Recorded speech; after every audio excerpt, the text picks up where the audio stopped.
Hello viewers, my name is Videliz Njoki. I am the TV host for this show, which is called The Voice, here at Science TV. The goal of this show is to encourage, to impact your lives, to motivate, and to train and educate you on life through this show. And this show helps you viewers not to give up and also to give your views about your voices. And remember, do not forget, this month is the Deaf Awareness Month. And we will be having different guests who are going to share their stories about how their life has been when they grew up. And we have a beautiful lady here. Can you introduce yourself? My name is Moureen Ndinda, and that is my sign name. Welcome, Moureen Ndinda, to this show. Thank you. Kindly tell us who is Moureen Ndinda and how has your life been? I am already done with high school. I finished it last year, 2022. And I joined college. I went to learn pastry and catering. And when I was learning that, I was having some mentorship. Yeah, mentorship? As I was waiting for my graduation. I'm now waiting for my graduation. Our beautiful lady here said she studied catering and what? And as a Pastry waitress. and catering. Catering and as a waitress. And at the same time, she had joined a class about mentorship. So now tell us briefly, do you have a disability or who are you? It is true, I was born with disability because my left ear, I couldn't use it. Then while growing up, I got a big challenge because I have a story to tell how my problem started. As you have heard, there is a story there. So what we want to know more about, what is your story? All right. Can you tell us? I was born in Machakos County. Machakos, okay. And then we moved to Nairobi. So I was living with my mom.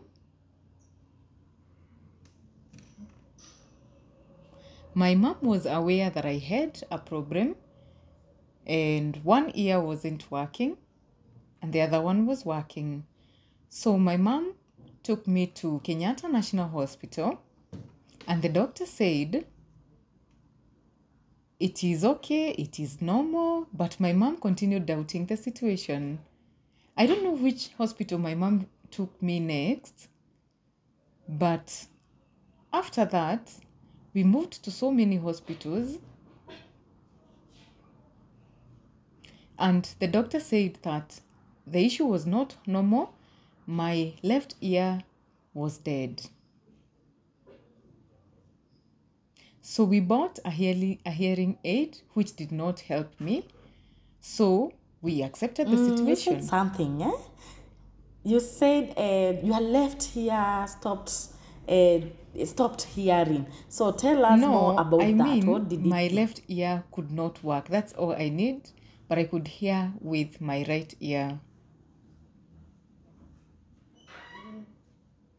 And that is the reason as to why I moved to different hospitals. I continued with my life normally, like other children.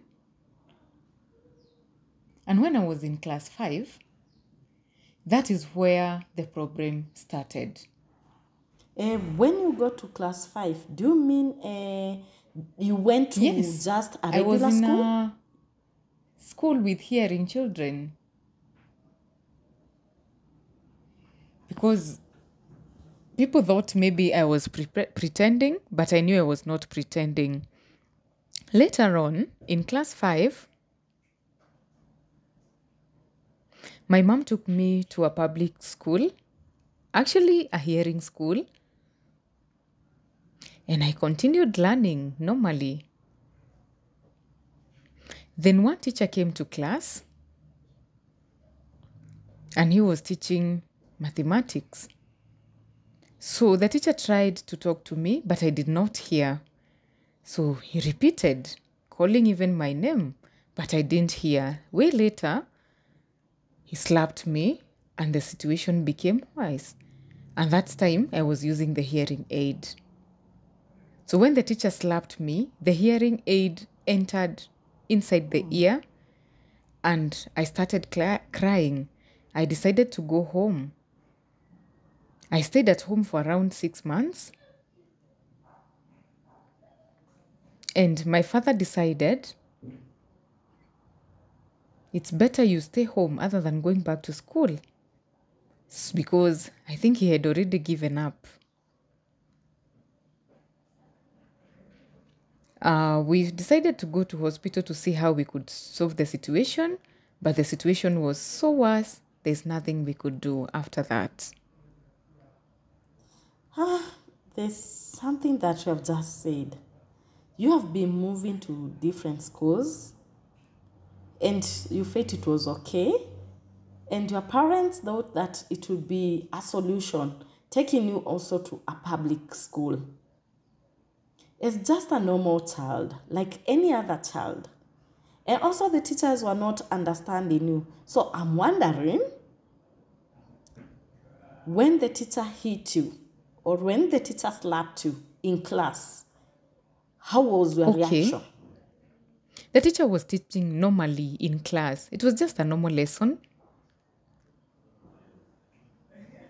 The other students were raising up their hands, but for me, I could not understand what was happening in class because I knew I had a disability and I was just watching what was happening, the activities in class.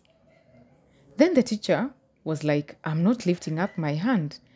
And he was like, is it that you cannot understand me? And when I couldn't respond, he slapped me, and that is when I started crying.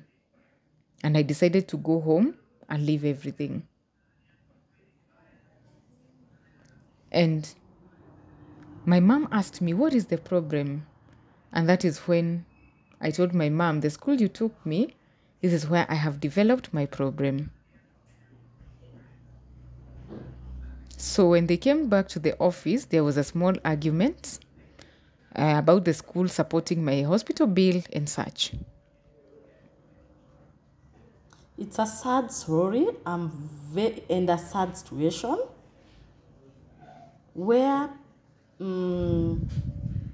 our disabilities sometimes cost our lives, because sometimes, as she has said, she was using a hearing aid, but later things turned and it made even the situation get worse when she was hit by the teacher.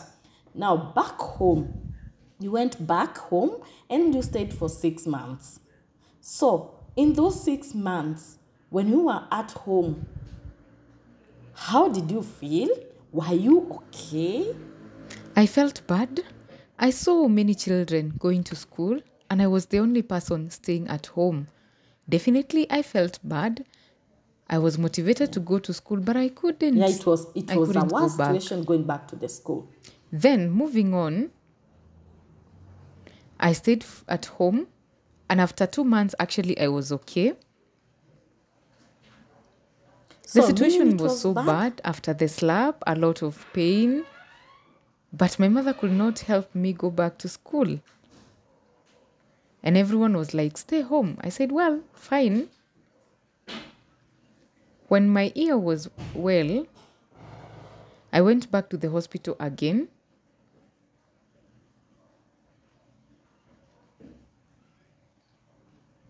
I was fine. Then back home, the same condition continued. I couldn't hear. You know, while walking or just moving around at home, People Yeah. seeing me Yes, with a yes. hearing So many aid people think don't understand. I'm enjoying my music. But the reality is I was trying to use the hearing aid to help me.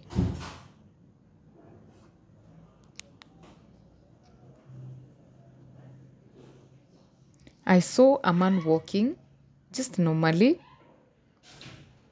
and he thought I was listening to music.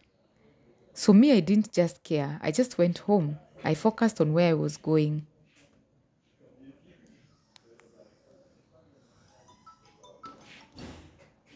And before I could even realize, the man followed me and stole the hearing aid. And there was nothing I could do. I could not even fight with a man. So I'm just a girl. I gave up and I went home.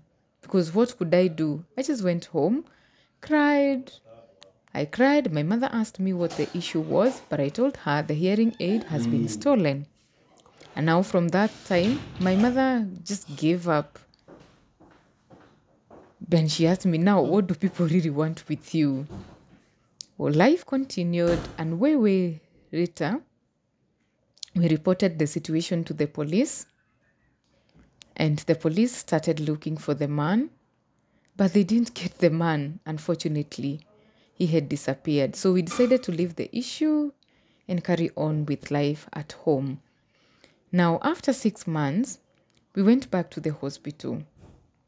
I met a very good person there who helped me. And he advised if we could go to a deaf school. And that's how I got lucky. So who was this person? It was a doctor who helped me. Nice. It was a doctor who Then helped me. she explained. Because when I went to the hospital, Okay. he tested everything. And the doctor asked me, you mean you've not been going to school all along? So the doctor listened to the whole story and he said, okay. He told me, maybe you can choose between different institutions. So you had and my so mother many was options of wondering, schools? how can I take my daughter to a deaf school? How is she even going to sign? My mom was so much concerned. But the doctor said, this is the best way you can do, but trust God that everything will be well. And we decided to go back home, consult with my dad, discuss about the issue. And my dad was also concerned, how if I'm going to meet deaf people, how am I even going to sign?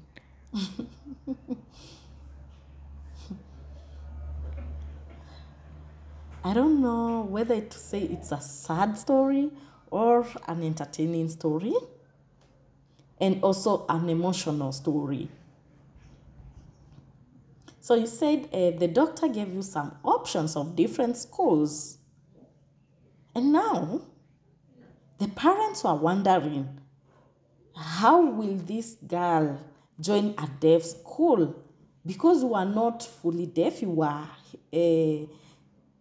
not fully deaf because you could hear a little bit. You were hard of hearing. But now they try to make you now joy to leave the world of hearing because it was not compatible for you. So after you stayed at home for 6 months, and now there is a solution that came back. Did your parents later accept to take you to a deaf school? And how did they feel about this? Did they accept? Because this is it's a new environment. That is a deaf world you are joining. Remember, the doctor had advised my mom regarding a good school. You remember that? And the doctor said it would be advantageous for me. So my mom thought about the issue and she decided to pick a school in Kiambu where I could learn sign language. But remember, initially, I was supposed to be in class 7, and the following year, I was supposed to join class 8.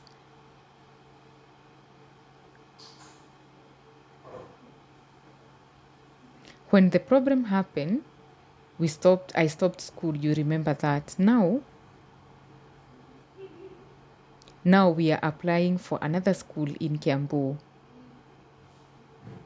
because I wanted to learn sign language. Yeah, go back and repeat. Now, I started getting crazy because how would I repeat all these classes? Wait a minute. She almost got mad. And remember, this is the Deaf Awareness Month. But for now, I want us to take a short break and then we'll be back for more. Welcome back to the Voice Show. We have an emotional story here, but before we went for break, I had just reminded you that this is the Deaf Awareness Month, where we are celebrating different deaf people and where we will have different deaf people share their stories. Now, Maureen, you said that you got a deaf school, which is Camboy School for the Deaf. And remember, you stopped at where you said you almost got mad when you were told you have to repeat. So tell us more about that. I started feeling crazy because my mom was like, I think you need to accept that now you'll have to repeat some classes because you do not know sign language. I was like, repeat class 6? So from class 8 all the way back to class 6, really? I started wondering and crying because I was like, should I stop school or what do I do? Life was hard and I had to accept the situation. Whatever happens, I was okay. I went to look for some advices and I accepted the situation to repeat and carry on with life. I bought some items and after that, back home, I planned myself and we went to report to the new school. That day, I got admission, but I started getting worried. I had really adapted to staying home to a day school and a now lot you of have been freedom. taken to Now a I'm boarding back school. to The a life boarding is totally school. You can different. imagine.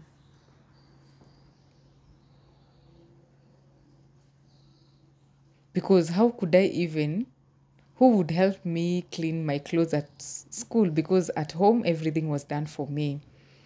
Way later,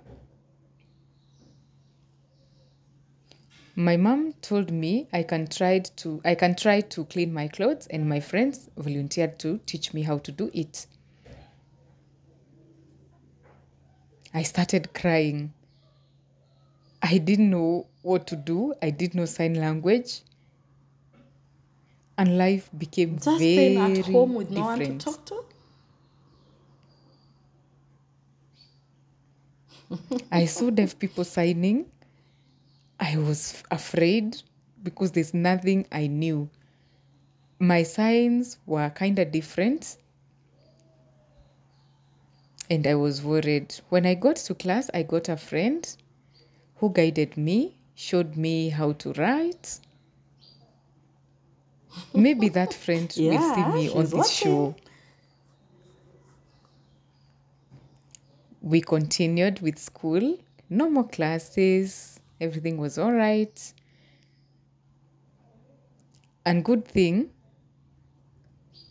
there were breaks within every month.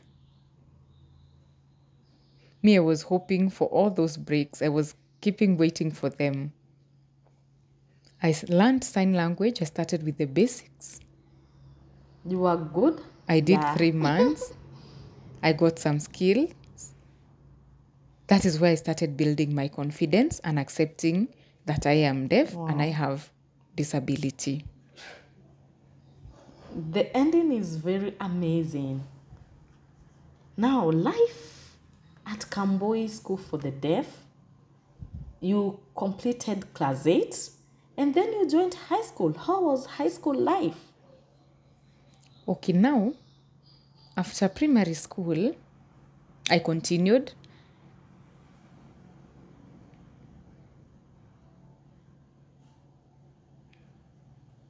I passed my KCPE very well. I went at home to wait and report for a high school. I got an admission at Videliz Njoki, and my mom started doubting me again. Now she saw me as an expert in sign language. Now you are going to join a different world. And as I was waiting for my admission at Videliz Njoki, I had met a lot of deaf people and we had interacted. Now, Well, everything was ran so well from Form 1 to Form 4. I knew sign language so well.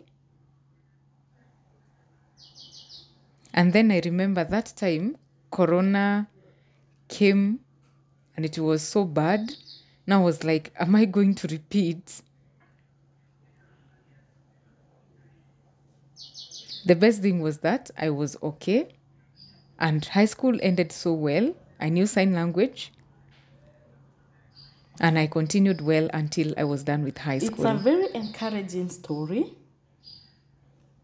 because she almost gave up with life and the parents did not have any hope for her. But now you can see there's a time that she was taken home to stay at home, and also the environment at times was not accessible at home, and the life had changed, things had changed, but she had to accept herself because now she was living in a new world that is the deaf world. So you said you have done a mentorship program. Could you tell us why you joined to do the mentorship program? For me, the issue regarding mentorship, one thing about me, I love reading novels and books. I think I have forgotten one, but I know a writer by the name Ben Carson. That man has made me strong. And that has motivated me to start motivating people. So when I read his books, I feel I can mentor other people. But remember, I had not accepted my disability initially because that's why I had even fought to go to so many hospitals to prove myself wrong. But with time, I had no choice and I accepted myself. I accepted that I am deaf and I decided the best thing I can do is to mentor young girls and young men who have maybe the same condition like me or any other form of disability. It is better to accept yourself other than ignore yourself.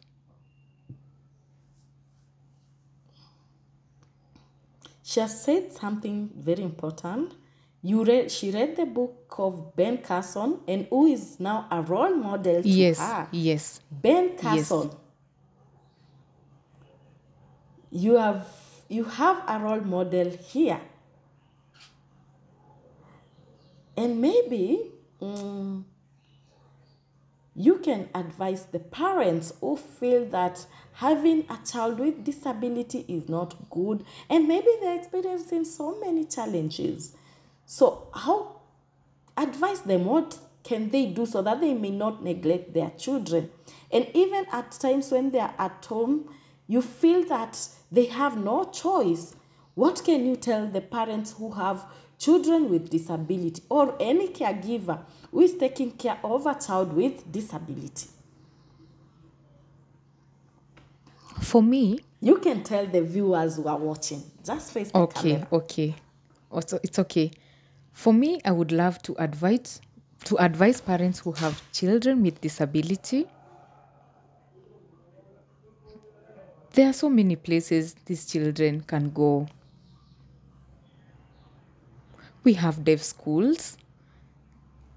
We have people with disability. These children can go and interact with them, other than keeping the children at home and hiding them. Also, you can make the society to accept the issue of disability, because, for example, we have got so many deaf people out here whom can interact with deaf children, because all this is human. Disability is just as any other person. It's not something that is difficult. If you want to live a normal life just like any other person, so never give up just because you have a disability. And you said before we end our show, remember, this is the Deaf Awareness Month. Maybe do you have a message to tell the viewers? Okay. What I can say, I am happy I have accepted my disability. My family is happy to see me going far, because I can do anything. I can do business. I can work even outside. So if you're there at home, please do not give up with life. Life is not hard. Life is very sweet when you get out here. If you have an interpreter or not, come out. Life is sweet out here, even with or without a disability. Accept your disability because life is very sweet. That is our last message. And do not forget, as we end, we have the voice show here at Science TV. And it will educate you. You are going to learn from the voice show. And you will get something small that you are going to learn from this to have a better world for everyone. Thank you so much for watching the show.